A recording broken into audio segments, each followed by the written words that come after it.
Good Friday evening, YouTube modeling community. Papa here at West Georgia Rods and Customs.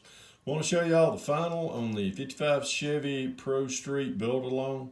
Everyone that has joined in on this group build, I really appreciate all the nice comments and everything that everybody has posted to the to this tutorial series of mine.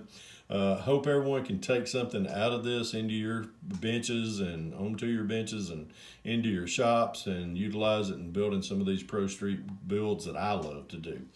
If you know the backstory to this particular build, this is this build right here is actually I copied it from a 1-to-1 scale original car called Cheese Whiz, built by Scott Sullivan back in about the mid 80s when Pro Street was really getting good and started. As far as a lot of great builders out there built a lot of Pro Street cars, and this was one of them.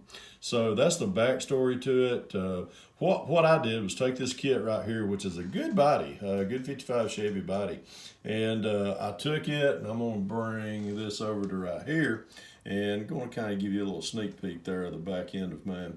But I took the frame and everything out from under the AMT Chevelle kit, used the motor and tires. I used the tires out from under it and just pretty much the frame, and that was it.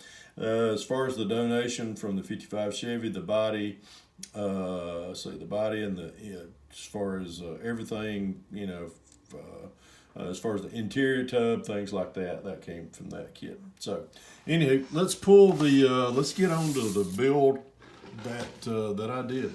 Many of you, when y'all were, everybody that was following, sorry about that, everybody that followed the group build, or the build along, shouldn't call it a group build, but I wanted to show everybody what I do as far as the tips and techniques that I use to use these two kits to incorporate it into one build like this. So everybody, we started off showing you how to get the frame and stuff to fit. I'm not going to do a whole backlog on that, but showed everybody how to take rattle can paint, get it to turn out like this right here, just nice and shiny. Just goes to prove that you don't have to have an airbrush in order to achieve a show finish like this right here. This is smooth. I showed everyone the spray technique, the clearing technique that I use, polishing technique, just covered a wide tutorial base of things to build a quality build. So let's get to turn it around and start talking about it. This is the one thing I do want to, I want to give kudos where kudos is deserved on these beautiful wheels. Not going to mention who it was, but you know who you were. Really appreciate your printing these out for me. He printed these out on his 3D printer, and looking forward to myself to start printing these wheels up. So thanks again, appreciate it. Just really, I am indebted to you on it. But really, these wheels really made really set this build off. So let's keep spinning it around. Let's talk about the spears right here. The spears on these they're bare metal foil, but they're not chrome, they are aluminum finish on those. I did that as far as the spear here and as well as the trim around the window. Dechromed everything as far as the front bumpers, any of the trim pieces around the tail lights, the headlights, things like that. That was all, and it's all sprayed in an aluminum finish with it. So the bumpers, like I say, were dechromed, painted body color, got them to fit very snugly to the body. Let's keep spinning it on around right here. Let you see the front. Dechrome the front grille, any of the headlight bezels and the turn signal bezels. Those were all sprayed aluminum as well, and just accented the grille with just the panel liner wash. But the bumper fits very tightly to the body. Got that glued onto the body itself. Let's see. Let's get around to the engine bay right here. Let me grab this bonnet, set it off right here. The engine come from the Chevelle kit. That's the 396 big block that I utilized right there.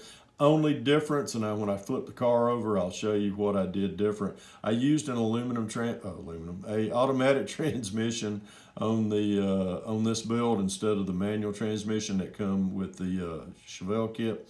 That's one of my resin casted pieces that I like to do. Also, the little let's see if I can get that to pull in a little bit more.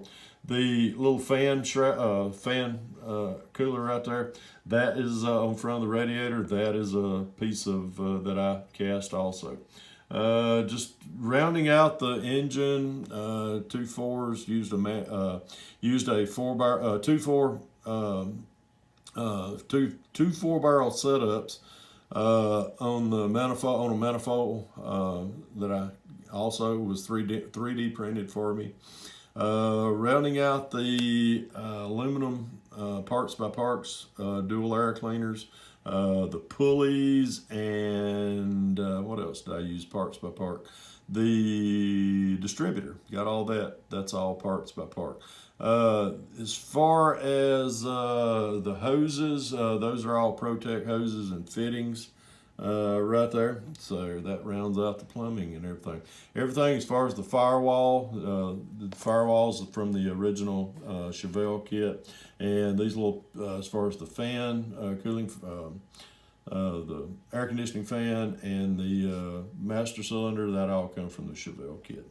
So let's, as far as the interior, just a stock interior, just painted it, two-toned it, did a kind of a light tan and a light brown in on it. I don't know if I can drill in there. You can see down in there, you can see did the seat belts in the front and in the rear seat as well. The rear seat went right in there with this big old tubbed out rear end. Let's flip this car back around. Let's talk about the underneath of it. Everything as far as that I had to do up underneath it. The Chevelle frame goes to show you that thing fits up under this 55 very well. I didn't have to narrow it or anything. I had to widen it from side to side with some styrene, and was able to get that to fit right nicely up under there. Let's see what else. As far as the paint, the 4-pan, all that's body color. Did the frame in a actually it was a metallic metallic gray for the frame. Taped it off and did all the painting up underneath it. I was able to see if I can drill in on the rear end. These are right up under here. This is a set of coilovers that I build for this 4-link suspension.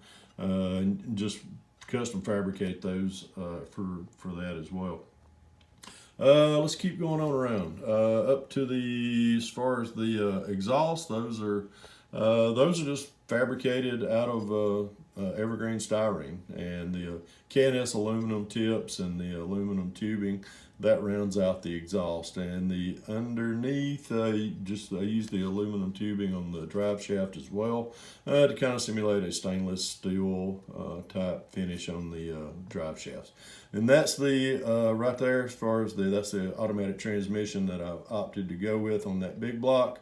And let's see what else. As far as the disc brakes, use the Pegasus disc brakes rotors on these beautiful set of wheels. And tires, man, I still just can't quit talking about those. Those are just awesome. That sets this build right off. Let's get her turned back over on the side, and let's get it centered up a little bit, Fred.